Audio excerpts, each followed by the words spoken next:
ആപ്കി അദാലത്തിൽ film star ഋഷി കപൂറിന്റെ മേലുള്ള കുറ്റാരോപണം അദ്ദേഹം തന്റെ ഫാൻസിനെ ഡിസപ്പോയിന്റഡ് ചെയ്യുന്നു എന്നുള്ളതാണ്.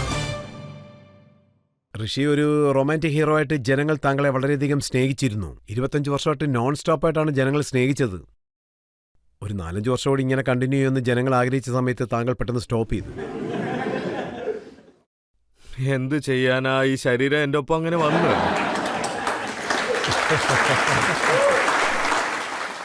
അതായത് എന്താന്ന് വെച്ചാൽ, രജത് സാർ എന്താ സംഭവിച്ചതെന്ന് വെച്ചാൽ, ഒരു കാലം എങ്ങനെയാ മാറിയെന്ന് വെച്ചാൽ, എന്റെ ഭാര്യ നീതു പോലും ഇത് എൻ്റെ അടുത്ത് പറഞ്ഞിരുന്നു. ഞാനും ഇതിനെക്കുറിച്ച് ആലോചിച്ചു തുടങ്ങി. സിനിമകൾ എനിക്ക് ബോറടിച്ചു തുടങ്ങി. എപ്പോഴും ജേഴ്സിയൊക്കെ ഇട്ടോണ്ട് ഊട്ടി സ്വിറ്റ്സർലാൻഡൊക്കെ പോയി വെറും ഞാൻ പാട്ട് മാത്രമാണ് പാടിക്കൊണ്ടിരുന്നത്. മരങ്ങളുടെയൊക്കെ പിന്നാലെ ഹീറോയിനൊക്കെ ഞാൻ ഓടിപ്പിടിക്കുമായിരുന്നു. ഞാൻ ഒരുപാട് പൈസ ഉണ്ടാക്കിയിരുന്നു. പക്ഷേ ആക്ടിങ് കാര്യത്തിൽ എനിക്കുണ്ടായിരുന്ന ഇൻട്രസ്റ്റ് ഒക്കെ, പക്ഷെ എനിക്ക് വിചാരിച്ച രീതിയിൽ റോള് കിട്ടിയില്ല. അപ്പം ഞാൻ എന്താ വിചാരിച്ചതെന്ന് വെച്ചാൽ, പുതിയ പിള്ളേരൊക്കെ അന്ന് വന്നു തുടങ്ങിയിരുന്നു. സൽമാൻ, ഷാറുഖ്, അമീർ. ഇത് 96, 97 കുറിച്ചാണ് ഞാൻ പറയുന്നത്. 98 കുറിച്ചാണ് പറഞ്ഞു വന്നേ.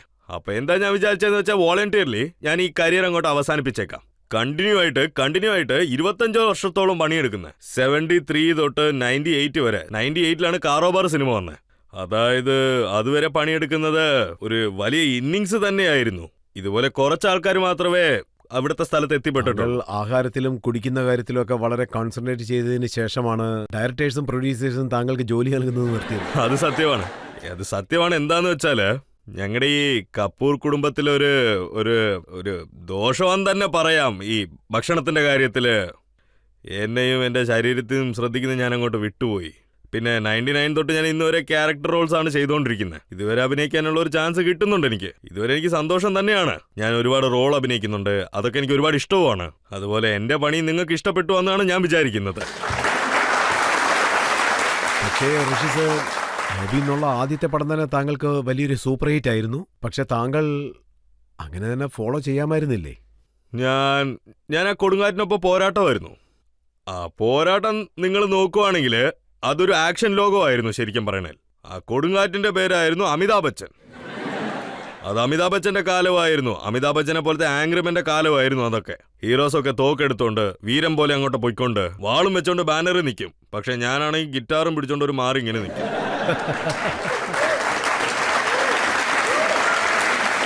ഇപ്പൊ ഞാൻ ഈ എൻട്രി ആയപ്പോ നിങ്ങൾ പറഞ്ഞ തന്നെ ഒരു മ്യൂസിക്കൽ ഹീറോ, ഡാൻസിങ് ഹീറോ, അങ്ങനെ ഒരു ഇൻട്രൊഡക്ഷൻ എനിക്ക് വേണമെന്ന് ഞാൻ ഒരിക്കലും വിചാരിച്ചിട്ടില്ല.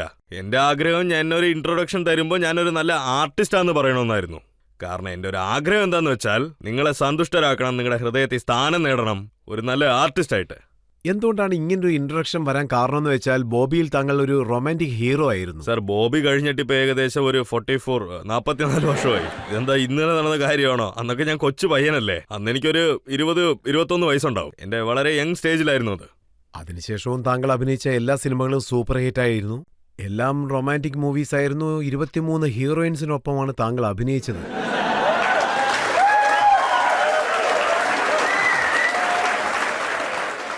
നിങ്ങൾ പറയുന്നതൊക്കെ സത്യമാണ്. തീർച്ചയായിട്ടും സത്യം. 23-ന് മേലെ ഉണ്ടെന്നും പറയാം ചിലപ്പോൾ. നിങ്ങൾക്ക് മറ്റൊരു കാര്യം ഞാൻ പറയാൻ ആഗ്രഹിക്കുന്നു. ഇന്നിവിടെ നമുക്ക് ജഡ്ജായിട്ട് വന്നിരിക്കുന്നുണ്ടല്ലോ ഈ മേഡം. ഒരു സമയത്ത് എനിക്കൊരു ഹീറോയിനായിട്ട് അഭിനയിക്കേണ്ട ചാൻസ് വന്നവരാണ്. അവരെന്ന് ആദ്യമായിട്ട് എൻ്റെ ഒപ്പമാണ് അഭിനയിക്കാനായിട്ടിരുന്നത് ബോബിക്ക് ശേഷം. രാജ് കപൂർ സാർ അവരെ ബോബിക്ക് ശേഷം കൊൽക്കത്തയിൽ കണ്ടായിരുന്നു. അതിൻ്റെ ഒപ്പം അദ്ദേഹം ഇവരുടെ അടുത്ത് റിക്വസ്റ്റ് ചെയ്തിരുന്നു, നിങ്ങളൊന്ന് സിനിമയിൽ അഭിനയിച്ചാൽ ഞാൻ വളരെ സന്തോഷപ്പെടുമെന്ന് പറഞ്ഞിരുന്നു. പക്ഷേ അവരുടെ ഗാർഡിയൻ അതൊന്നും വേണ്ടെന്ന് വിചാരിച്ചിരുന്നു. അന്ന് അവർക്ക് വളരെ കൊച്ചു പ്രായമാണ്. അവരപ്പോഴും ഒരുപാട് പഠിക്കണമെന്ന് ആഗ്രഹിച്ചു. പിന്നെ 23 ഇവരെങ്ങാനും അഭിനയിച്ചിരുന്ന 24 കൺവേർട്ട് ആയാണ്. പക്ഷേ ബോബി പടത്തിന് ശേഷം താങ്കളുടെ വയസ്സ് വളരെയധികം കുറഞ്ഞു എന്നുള്ളത് സത്യമാണോ? അത് താങ്കൾ വളരെ പ്രായത്തിൽ കുറഞ്ഞ ആളായതുകൊണ്ട് ഹീറോയിൻ കിട്ടാൻ വളരെ ബുദ്ധിമുട്ടിയെന്നു. ശരിയായിട്ടാ പറഞ്ഞത്. ഞാൻ ഈ കാര്യം ഇവിടെ പറഞ്ഞേ പറ്റുള്ളൂ. എന്താന്ന് വെച്ചാല്, ബോബിക്ക് മുമ്പ് റിലീസായിക്കൊണ്ടിരുന്ന സിനിമയൊക്കെ നോക്കുവാണെങ്കിൽ അതിലൊക്കെ റെഗുലറായിട്ട് മെച്ചൂർഡ് ഹീറോസ് ആയിരുന്നു അഭിനയിച്ചത്. ബോബിയാണ് ആദ്യത്തെ സിനിമ. അതായത് ടീനേജറിനെ കൊണ്ട് സംഭവിച്ചതാണത്. എന്റെ പ്രായം ഒന്ന് ഏകദേശം ഒരു 19-20 ഉണ്ടാവും. പിന്നെ ടിമ്പിൾ എന്നേക്കാൾ 6 വയസ്സ് ഇളയതായിരുന്നു. അങ്ങനെ നോക്കുമ്പോൾ നമുക്ക് ആ സമയത്തൊരു റിയൽ ടീനേജ് സിനിമ ഉണ്ടായി, അത് പ്രസന്റ് ചെയ്തിരുന്നു. ബോബി സിനിമ ഹിറ്റായതും ഫിലിം ഇൻഡസ്ട്രിയിൽ അന്നൊരു ഇഡിയം ഉണ്ടായിരുന്നു. അതെന്താന്ന് വെച്ചാൽ അതിന് മുമ്പുണ്ടായിരുന്ന കാലത്തൊക്കെ ഹീറോസ് എല്ലാവരും ആണുങ്ങളായിരുന്നു, ഹീറോയിൻസ് എല്ലാവരും പെണ്ണുങ്ങളുമായിരുന്നു. ബോബി സിനിമ റിലീസായതിനു ശേഷം ഹീറോസ് എല്ലാവരും ചെറിയ ആമ്പിള്ളേരായി, ഹീറോയിൻസ് എല്ലാവരും കുഞ്ഞു പെണ്ണുങ്ങളുമായി. ഇത് ഒരൊറ്റ രാത്രി തന്നെ ഒരുപാട് സീനിയർ ആക്ടേഴ്സ് ഉണ്ടായിരുന്നു, അവരൊക്കെ ഈ കോളേജിൽ പോകുന്ന ക്യാരക്ടേഴ്സ് ഒക്കെ സ്റ്റോപ്പ് ചെയ്തു. സോ ഇതാണ് സംഭവിച്ച സത്യം. അതുപോലെ മറ്റൊരു കാര്യം ഞാൻ അറിഞ്ഞു, താങ്കൾ 12 പടത്തിൽ ഒരേ ഹീറോയിനോടൊപ്പം അഭിനയിച്ചെന്ന് സത്യമാണോ? അതെന്റെ സ്വന്തം ഭാര്യ, വേറെ ആര്? 12 അല്ല, 11. ഇപ്പൊ എനിക്കറിഞ്ഞ് 14. നീതുവിനോടൊപ്പം മാത്രം ഞാൻ 14 സിനിമ ചെയ്തു. ഒരാളുടെ കൂടെ തന്നെ ഇത്രയും പടങ്ങൾ അഭിനയിച്ചാൽ എന്തെങ്കിലും വ്യക്തിപരമായിട്ടുള്ള കാരണങ്ങളുണ്ടോ? എനിക്ക് അന്നേ മനസ്സിലായി ഇവളുടെ ഒപ്പം ഞാൻ 14 സിനിമ ചെയ്തില്ലെങ്കിൽ എന്റെ കഥ പോക്കാവുമെന്ന്. ഇന്നത്തെ കാലത്തെ ഹീറോസ് വളരെയധികം കഷ്ടപ്പെടുന്നുണ്ട്. താങ്കളുടെ മകൻ ഗിത്താർ വായിക്കണമെങ്കിൽ ഒരു 3-4 മാസത്തെ ട്രെയിനിങ് അതിന് ആവശ്യമുണ്ട്. താങ്കളും അതുപോലെ കഷ്ടപ്പെട്ടിട്ടുണ്ടോ? അങ്ങനെയൊന്നുമില്ല. നിങ്ങളിൽ പലർക്കും പല കാര്യം അറിഞ്ഞ് നല്ലപോലെ അറിഞ്ഞിരിക്കും. ഗിറ്റാർ ആയിക്കോട്ടെ, ഡ്രംസ് അടിക്കുന്ന ആയിക്കോട്ടെ, അല്ലെങ്കിൽ ട്രംപറ്റ് പോലും ആയിക്കോട്ടെ, എനിക്കൊന്നും തന്നെ അറിയില്ല. നിങ്ങളെ പല വർഷങ്ങളായിട്ട് ഞാൻ പൊട്ടനാക്കിയതാണ്. ഞാൻ ഒരു ആക്ടർ ആയതുകൊണ്ട് നിങ്ങളെ കൺവിൻസ് ചെയ്യാൻ ശ്രമിച്ചുകൊണ്ടിരിക്കുന്നതാണ്. അതാണ് സത്യവും. അതായത് എന്നെ കൊണ്ട് വായിക്കാൻ കഴിയും, എന്റെ പ്രൊഫഷൻ ഇതായതുകൊണ്ട് ഞാൻ നിങ്ങളെ കൺവിൻസ് ചെയ്തത്. എനിക്ക് ഡാൻസ് ഒന്നും കളിക്കാൻ അറിഞ്ഞൂടാ, ഇപ്പോഴത്തെ പിള്ളേർ കളിക്കുന്ന പോലെ ഒന്നും. ആ ദൈവത്തിനാണ് ഞാൻ നന്ദി പറയേണ്ടത്. ഈ റണ്ണിങ്ങിൽ ഞാനില്ല, എന്നോ കാണാണ്ട് പോകേണ്ടതാ. ഇപ്പോഴത്തെ കാലം വെച്ച് നോക്കുവാണെങ്കിൽ അവരെ പോലെ ഒന്നും എനിക്ക് ഡാൻസ് കളിക്കാൻ അറിഞ്ഞൂടാ. സത്യം പറഞ്ഞാൽ അവരെ പോലെ എനിക്ക് കളിക്കാൻ അറിയില്ല. അതും ഇത്രത്തോളം വെയിറ്റോടുകൂടി. അതെ, ഈ വെയിറ്റ് ഇപ്പോഴല്ലേ വന്നേ? വെയിറ്റ് ഇന്നാന്നേ വന്നത്, ഇന്നലെ ഒന്നും അല്ലല്ലോ. സോ അതായത് നോക്കുവാണെങ്കിൽ ഞാൻ നിങ്ങളുടെ അടുത്തൊരു സത്യം പറഞ്ഞേ പറ്റൂ. ഞാൻ സത്യസന്ധമായിട്ട് എന്റെ പണിയെടുത്തിട്ടുണ്ട്, കഷ്ടപ്പെട്ടിട്ടുണ്ട്. അതൊന്നും വെറുതെ നടക്കത്തില്ല. പിന്നെ അതിന്റെ ഒരു റിസൾട്ടാണ് ഇന്ന് ഞാൻ ഈ ആപ്കി അദാലത്തിൽ വന്ന് ഇരിക്കുന്നതിന്റെ കാരണം. അന്ന് നല്ല രീതിക്ക് കഷ്ടപ്പെട്ടത് കൊണ്ടാ ഇന്ന് ഞാനിവിടെ വന്ന് ഇരിക്കാൻ പറ്റിയതൊക്കെ. ഞാനിന്നിവിടെ വന്നതും ഇവരുടെ അടുത്തൊക്കെ ഞാൻ ആദ്യം പറഞ്ഞു, ഇതാ നോക്കിയേ, എന്റെ കഴുത്ത് ഞാൻ നിങ്ങൾക്ക് തന്നിട്ടുണ്ട്, ഈ ഷോയ്ക്ക് എന്ത് വേണേലും ചെയ്തോന്നും പറഞ്ഞു. പക്ഷേ ഒരു ഹീറോ ആയിട്ട് ജനങ്ങൾ ആരെയാണോ അംഗീകരിച്ചത്, ആസ് എ ഹീറോ ആയിട്ട് അംഗീകരിച്ചത്, പക്ഷെ അദ്ദേഹം ക്യാരക്ടർ റോൾ ചെയ്യാൻ തുടങ്ങിയപ്പോൾ അതിനുശേഷം നെഗറ്റീവ് റോൾ, വില്ലനായിട്ട് അഭിനയിക്കാൻ തുടങ്ങി. എന്നെ സംബന്ധിച്ച് നിങ്ങൾ നോക്കുവാണെങ്കിൽ എന്താ പറയണ്ട, ഞാൻ ട്രൂ ആർട്ടിസ്റ്റ് എന്ന് പറയാം. ഒരു കലാകാരൻ എല്ലാവിധമായിട്ടുള്ള ക്യാരക്ടേഴ്സും അഭിനയിക്കണം. ഞാൻ കോമഡിയനായിട്ട് അഭിനയിച്ചു, ഒരു സീരിയസ് റോൾ ചെയ്തു, പിന്നെ ഞാനൊരു വില്ലനായിട്ട് പോലും അഭിനയിച്ചിട്ടുണ്ട്. ഇനി എൻ്റെ ഒരു സോഷ്യൽ സിനിമ വരുന്നുണ്ട്, അത് വളരെ നല്ലൊരു സിനിമയായിരിക്കും എന്നാണ് വിചാരിക്കുന്നത്. അതുപോലെ ഡിഫറെന്റ് റോൾ ചെയ്യുന്നത് നല്ലതാണ്. ഇതിനു മുമ്പ് പറഞ്ഞതുപോലെ ഇതിനു മുമ്പ് ഞാൻ വെറും പാട്ട് മാത്രമാണ് പാടിക്കൊണ്ടിരുന്നത്. കോട്ട് അണിഞ്ഞുകൊണ്ട് നേരെ ഹീറോയിൻ്റെ പുറകെ ഓടിക്കൊണ്ടിരുന്നു, അത്രേ ഉള്ളൂ. ഇപ്പോഴാണ് എനിക്ക് ശരിക്കും പണിയെടുക്കാനുള്ള ഒരു ചാൻസ് പോലും കിട്ടിയത്. അതൊക്കെ ആലോചിച്ച് നോക്കുമ്പോൾ എനിക്ക് വളരെ സന്തോഷം തന്നെ. 90 വയസ്സുള്ള ഒരു വൃദ്ധന്റെ റോൾ വളരെ സന്തോഷം തരുന്നു. കണ്ടോ? തീർച്ചയായിട്ടും എത്ര ആർട്ടിസ്റ്റിനെ കൊണ്ട് ഇതൊക്കെ ചെയ്യാൻ കഴിയും? എനിക്കറിഞ്ഞൊരു 25 or 24, സത്യം പറഞ്ഞെങ്കിൽ അതിനേക്കാൾ കുറവായിരിക്കും പറഞ്ഞത്. പിന്നെ പടത്തിൽ ദിവസവും താങ്കൾ ഡയറക്ടറിനോടൊപ്പം വഴക്കുണ്ടാക്കുമായിരുന്നു. ഇതും ഈ കാര്യം എല്ലാവരും അറിഞ്ഞിട്ടുണ്ട്. ഇദ്ദേഹം അറിഞ്ഞിരിക്കുന്നു. എനിക്ക് ആ മേക്കപ്പ് ഇടാനായിട്ട് തന്നെ 5.5 മണിക്കൂർ എടുക്കും. കാലത്ത് 5 മണിക്ക് എണിക്കും. അതായത് 6 തൊട്ട് 12 വരെ എനിക്ക് മേക്കപ്പ് മാത്രമാണ്. അതിനുശേഷം ഞാൻ സെറ്റിലോട്ട് പോകുള്ളൂ. പണിയെടുക്കുന്നത് വരെ വെച്ച് നോക്കുവാണെങ്കിൽ ഞാൻ ഡയറക്ടറിൻ്റെ അടുത്ത് ഒരു കാര്യത്തിന് മാത്രമേ വഴക്കിട്ടിട്ടുള്ളൂ, വേറെ ഒന്നുമില്ല. പേഴ്സണലി വേറെ ഒന്നുമില്ല. ഞാൻ വെറും എക്സിക്യൂഷന് മാത്രമേ വഴക്കിടുള്ളൂ. എക്സിക്യൂഷൻ എന്ന് വെച്ചാൽ ഷോട്ട്സ് എങ്ങനെയൊക്കെയാണ് എടുക്കുന്നത്, അവര് പ്രതീക്ഷിച്ചത് എന്താന്ന് വെച്ചാല് ഷോട്ട് ഏത് ആംഗിളിലാണ് എടുക്കുന്നത്. ഞാനൊരു കലാകാരനാണ്, എനിക്കറിയാതെ ഞാനൊരു സ്പോണ്ടേനിയസ് സ്കൂളിൽ നിന്നാണ് വന്നത്. ബട്ട് നാച്ചുറൽ സ്കൂൾ ആക്ടറാണ് ഞാൻ മെത്തേഡ് ആക്ടർ അല്ല. എല്ലാ ആക്ടിങ് സ്കൂൾ ആക്ടറിനകത്ത് എനിക്ക് മര്യാദയുണ്ട്, അവരെയൊക്കെ ഞാൻ നല്ലപോലെ റെസ്പെക്ട് ചെയ്യുന്നുണ്ട്. പക്ഷേ എൻ്റെ സ്റ്റൈലാണെങ്കിൽ ഞാൻ ഒരു പ്രാവശ്യം ചെയ്യും, അത് 2-3 പ്രാവശ്യം ചെയ്യുമ്പോൾ കുറച്ചുകൂടെ സ്റ്റൈലായി മാറും. അവരെന്താ പ്രതീക്ഷിച്ചെന്ന് വെച്ചാൽ ഞാൻ എല്ലാ ഡയറക്ഷനിലും ഇങ്ങനെ തന്നെയാണ് ചെയ്യേണ്ടതെന്ന്. എന്നെ കൊണ്ട് അത് അവർക്ക് ഡെലിവർ ചെയ്യാൻ കഴിഞ്ഞില്ല. ഞാനൊരു ആക്ടറായിട്ട് സ്റ്റൈൽ ചെയ്യാൻ ആഗ്രഹിച്ചിരുന്നു. ഞാൻ എന്തിനു വേണ്ടിയാണ് വഴക്കിടുന്നതെന്ന് വെച്ചാൽ ഞാൻ ചോദിക്കുന്നത്, ആദ്യം നിങ്ങൾ പറ, എൻ്റെ മെയിൻ ആംഗിൾ ഏതാണ്? എല്ലാ ആംഗിളിലും അവരെന്നെ ഷോട്ട് എടുക്കുന്നത് എനിക്ക് ഇഷ്ടമല്ല. ഞാനതിന് അഗെയിൻസ്റ്റ് ആയിരുന്നു, കാരണം എന്നെ കൊണ്ട് അതിന് വയ്യ. പക്ഷേ സിനിമ കണ്ടതിന് ശേഷം എനിക്ക് മനസ്സിലായി അവർ പറഞ്ഞതാണ് ശരി, ഞാൻ പറഞ്ഞത് തെറ്റാണെന്ന് ഞാൻ മനസ്സിലാക്കിയിരുന്നു. ഒരുപക്ഷെ ഞാൻ ഓൾഡ് ഫാഷൻ ആയിരിക്കാം, ഓൾഡ് സ്കൂൾ കാലത്ത് നിങ്ങളുടെ ഒപ്പം എന്നെ കൊണ്ട് കോമ്പറ്റേറ്റ് ചെയ്യാൻ പറ്റില്ലെന്നേ ഞാൻ സത്യം പറയാൻ പറയണേ. എന്നെ കൊണ്ട് മാച്ച് ചെയ്യാൻ പറ്റുന്നില്ല. എന്താണേലും end result is good. End result നന്നായിരുന്നാൽ മതി, അത് തന്നെ നമുക്ക് ആവശ്യം.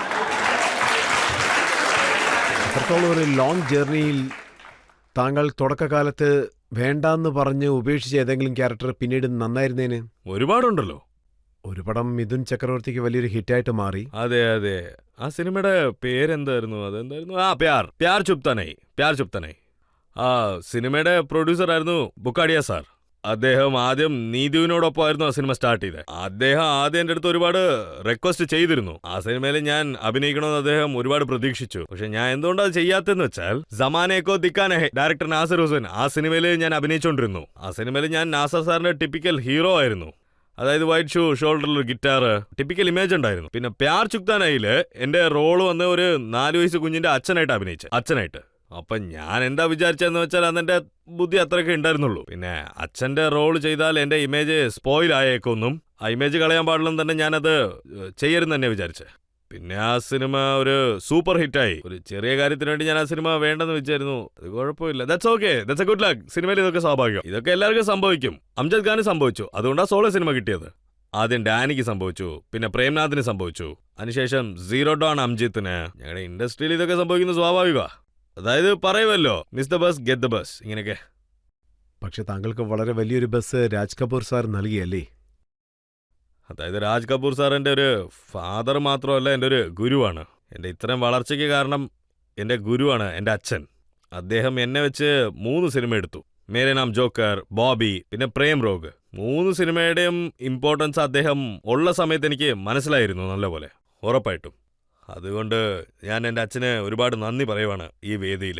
രാജ് കപൂർ സാറിനോടൊപ്പം ജോലി ചെയ്യുമ്പോഴും മറ്റു ഡയറക്ടേഴ്സിനോടൊപ്പം ജോലി ചെയ്യുമ്പോഴും എന്തെങ്കിലും വ്യത്യസ്തത തോന്നിയിട്ടുണ്ടോ? രാജ് കപൂർ സാർ ഒരു നല്ല ആക്ടറും കൂടിയാണ്. അദ്ദേഹം ഒരു ആക്ടറുടെ അടുത്ത് എന്ത് കുറവാ ഉള്ളതെന്ന് അറിഞ്ഞിരിക്കും, എങ്ങനെയാ പെർഫോം ചെയ്യേണ്ടതെന്നും ചെയ്തു കാണിക്കും. അത് ആക്ച്വലി വളരെ എളുപ്പമായിരിക്കും. ഒരു ആക്ടർക്ക് എങ്ങനെയാണ് ചെയ്യേണ്ടതെന്നുള്ളത് ഇമിറ്റേറ്റ് ചെയ്ത് കാണിക്കും. എൻ്റെ കാര്യത്തിൽ അങ്ങനെ യാതൊന്നും സംഭവിച്ചിട്ടില്ല. നീ തന്നെ പെർഫോം ചെയ്തോന്ന് പറഞ്ഞ് അദ്ദേഹം വിട്ടു. അതായത് നിങ്ങൾ നോക്കുവാണെങ്കിൽ എൻ്റെ കാര്യം ഞാൻ പറയട്ടെ. ബോബിയിൽ വന്നപ്പോൾ ആദ്യമായിട്ട് എൻ്റെ പാട്ട്, ഞാൻ ഷാഹർ തു നഹി എന്നുള്ള പാട്ട് പാടണം. സോ ഞാൻ വളരെ എക്സൈറ്റഡ് ആയിരുന്നു. ആദ്യത്തെ സിനിമയിൽ ഞാൻ ഹീറോ ആയിട്ട് അഭിനയിക്കും, അതിൽ പാട്ടും കൂടെ പാടാൻ പോവാന്ന്. ഞാൻ സെറ്റിൽ പോയിരുന്നു. അതിൽ ചീഫ് അസിസ്റ്റന്റ് ഉണ്ടായിരുന്നു. അതിലൊരു അസിസ്റ്റന്റ് എൻ്റെ കൊച്ചുപ്രായ ഫ്രണ്ട് രാഹുൽ റവീൽ, HS റവീൽ സാറിന്റെ മോനാണ്. ഇന്ന് ഞാൻ പോയി ചോദിച്ചു, ഇന്ന് ഡാൻസ് മാസ്റ്റർ കൊറിയോഗ്രാഫർ ആരാ വരുന്നതെന്ന്. ഇതുവരെ ആരും വരുന്നില്ലെന്ന് അവൻ പറഞ്ഞത്. അതുകൊണ്ട് എന്തുകൊണ്ട് ആരും വരാത്ത ഞാൻ ചോദിച്ചു. ഞാനാണെങ്കിൽ പാട്ട് പാടണം, അതെങ്ങനെ പാടുമെന്ന്. എന്റെ സെറ്റിലോട്ടാണെങ്കിൽ രാജ് സാർ വന്നിരുന്നു. നീ ആക്ട് ചെയ്യണപ്പോ റെഡിയാണോ എന്നും ചോദിച്ചു. അപ്പോഴൊക്കെ ഞാൻ എന്റെ ഫാദറിനെ അച്ഛാ ഡാഡി എന്നൊന്നും പറഞ്ഞ് വിളിക്കില്ല. അച്ഛാ ഡാഡി വിളിക്കാൻ പറ്റില്ല, ഞാൻ മറ്റുള്ള ആർട്ടിസ്റ്റിനെ പോലെ സാറ്. അപ്പൊ ഞാൻ അദ്ദേഹത്തിന്റെ അടുത്ത് പോയി ചോദിച്ചു, സാറ് മറ്റുള്ള ഡാൻസ് പഠിപ്പിക്കാനായിട്ട് ആരും വന്നില്ലെന്ന്. അതിന് അദ്ദേഹം പറഞ്ഞു, എന്തിനാ ആവശ്യം? അദ്ദേഹം പോയി, നീ അവിടെ പോയി നിന്നിട്ട് പാട്ട് പാടുന്നു പറഞ്ഞു. എനിക്കതൊന്നും വരില്ലെന്ന് ഞാൻ പറഞ്ഞു. അതൊക്കെ വരും, പാടി കാണിക്കുന്നു പറഞ്ഞു. അദ്ദേഹം എങ്ങനെ ആലോചിച്ചെന്ന് വെച്ചാൽ, ഒരുപക്ഷെ ഡാൻസ് മാസ്റ്റർ വന്നിരുന്നെങ്കിൽ ഞാൻ അദ്ദേഹത്തിനെ കണ്ട് കോപ്പി അടിക്കും, അദ്ദേഹം പറഞ്ഞതുപോലെ. പക്ഷെ അദ്ദേഹം അവരുടെ സീനിയർ ആക്ടേഴ്സ് എന്ത് ചെയ്തോ അതുപോലെ തന്നെ ചെയ്യും. പിന്നെ ജനങ്ങള് ഋഷി കപൂർ, രാജേഷ് ഖന്നനെ കോപ്പി ചെയ്യുമെന്ന് പറയും. ധർമ്മേന്ദ്ര പിന്നെ ശശി കപൂറിനെ കോപ്പി ചെയ്യുമെന്ന് പറയും. ഡാൻസ് മാസ്റ്റർ അല്ലേ അതൊക്കെ പഠിപ്പിക്കേണ്ടത്. അദ്ദേഹം എന്റെ അടുത്ത് പറഞ്ഞത്, നീ നിന്റെ ഓൺ സ്റ്റൈൽ ക്രിയേറ്റ് ചെയ്യേ, നിനക്കായിട്ട് നീ ഒരു ഐഡന്റിറ്റി ക്രിയേറ്റ് ചെയ്യേ, നീ പാടെന്ന് പറഞ്ഞു. ഇപ്പൊ നിങ്ങൾ നോക്കുവാണെങ്കിൽ മേ ഷാഹിർ തോ നഹി പാട്ടിൽ ഞാൻ വളരെ awkward ആയിരിക്കും. പെട്ടെന്ന് കൈ എങ്ങനെ ഞാൻ എടുത്തു വെക്കും, പോലീസിനെ പോലെ. പിന്നെ ഈ സൈഡിലോട്ട് ഞാൻ തിരിക്കും. എനിക്കൊന്നും അറിയില്ല, ഇപ്പോഴും എനിക്കൊന്നും അറിഞ്ഞൂടാ. അപ്പോഴും അറിയില്ല, ഇപ്പോഴും അറിയില്ല. അതാണ് അതുകൊണ്ട് എന്നെ സംബന്ധിച്ച് it's A good educational moment for me. അതായത് അങ്ങനെ എന്നെ വിട്ടു, വെള്ളത്തിൽ അങ്ങോട്ട് എറിഞ്ഞു, നീ തന്നെ നീന്താൻ പഠിച്ചോന്നും പറഞ്ഞ്. സോ അങ്ങനെയാണ് ഞാൻ അങ്ങോട്ട് കൈയും കാലിട്ട് അടിച്ച് നീന്തി മുകളിലോട്ട് വന്നിരുന്നത് സാർ. ഉറപ്പായിട്ട് എന്നെ കൊണ്ടും കഴിയുമെന്നൊരു വിശ്വാസം ഉണ്ടായി. മറ്റൊരു കാര്യം എന്താന്ന് വെച്ചാൽ, അതായത് എനിക്ക് എന്താ പറഞ്ഞതെന്ന് വെച്ചാൽ, ഞാൻ എപ്പോൾ പാട്ട് പാടിയാലും, അതായത് എൻ്റെ വോയിസ് ഉണ്ടാവുമല്ലോ, പിച്ച്, അത് ഞാൻ മാച്ച് ചെയ്യണം. നമ്മൾ ഇടയ്ക്കൊക്കെ കാണും, അതായത് ഈ പാട്ട് പാടുന്നവർ ഹൈ പിച്ചിൽ അങ്ങോട്ട് പാടും. ഇവരൊക്കെ നോക്കുവാണെങ്കിൽ വളരെ കൂളായിട്ട് ഇങ്ങനെ തന്നെ ഹീറോസിനെ പോലെ ഇങ്ങനെ പാടിക്കൊണ്ടിരിക്കും. അത് നമ്മൾ മാച്ച് ചെയ്യണം. ഞരമ്പ് പോലെ ഇവിടെ പൊട്ടുന്ന അളവിനുള്ള മാച്ച് വേണം. അവനവിടെ ശരിക്കും പാടുന്നുണ്ടെന്നുള്ള ഓഡിയൻസിന് വിശ്വാസമാവണം. ഒരു വട്ടം എനിക്ക് രൺബീർ ഫോൺ വിളിച്ചു.